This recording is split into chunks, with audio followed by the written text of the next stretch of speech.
Pemirsa, Menteri Lingkungan Hidup Republik Indonesia Hanif Faisal Nurofik menegaskan pemerintah Provinsi Bali wajib mengenakan tindak pidana ringan atau tipiring kepada masyarakat yang tidak memilih sampah. Menurutnya, penerapan aturan tersebut penting agar tidak terjadi ketimpangan antara masyarakat yang sudah disiplin memilah sampah dan yang masih membuang sampah secara campur aduk.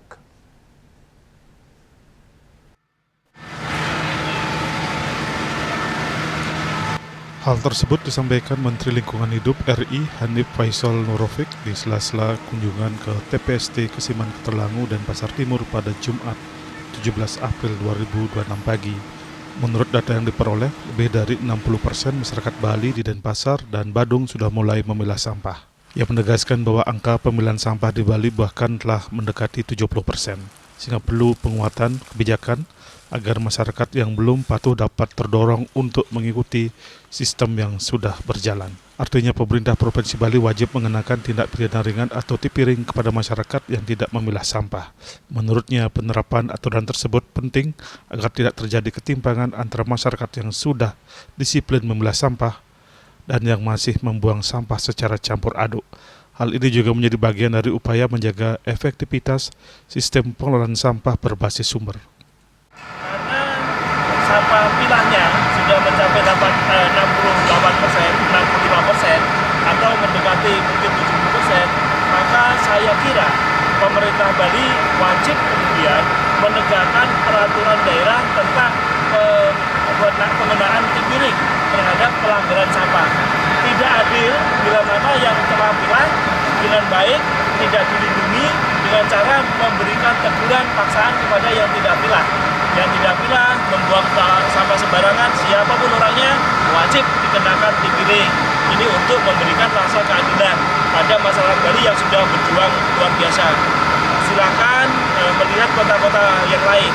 Tidak ada kota yang semasif Bali merubah budayanya. Jadi mulai kita datang bulan Agustus 2024, Desember 2024, kemudian 2025 kita lalui dengan banyak dinamisasinya. Kemudian hari ini 1 April kemarin kita telah mengurangi banyak sampah yang ditimbun di PT PA Sulung. Ini langkah yang tidak gampang, panjang sekali, namun Bali mampu melakukan itu. Kami terima kasih kepada seluruh masyarakat Bali. Di tengah-tengah provokasi dan lain-lain, masyarakat Bali tidak terpengaruh.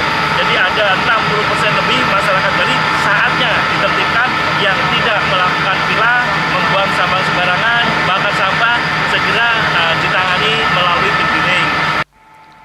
Lebih lanjut, Hanif menekankan bahwa pembangunan pengelolaan sampah menjadi energi listrik PSEL atau waste to energy tetap membutuhkan input sampah yang berkualitas. Ia menjelaskan sampah yang telah dipilah seperti organik, anorganik, dan residu memiliki kandungan air lebih rendah sehingga menghasilkan nilai kalor lebih stabil. Kondisi ini membuat proses pembakaran menjadi lebih efisien dan menghasilkan energi listrik yang optimal. Sebaliknya, jika sampah tercampur tanpa pemilahan, kandungan air yang tinggi dapat menurunkan kualitas pembakaran, mengurangi efisiensi energi, dan meningkatkan kebutuhan pengolahan emisi yang lebih kompleks. Hanif menegaskan bahwa keberhasilan pengelolaan sampah di Bali merupakan hasil kolaborasi lintas sektor dan harus terus dijaga agar dapat menjadi contoh nasional dalam pengelolaan sampah berkelanjutan. Arwi Ratmaja, Bali TV.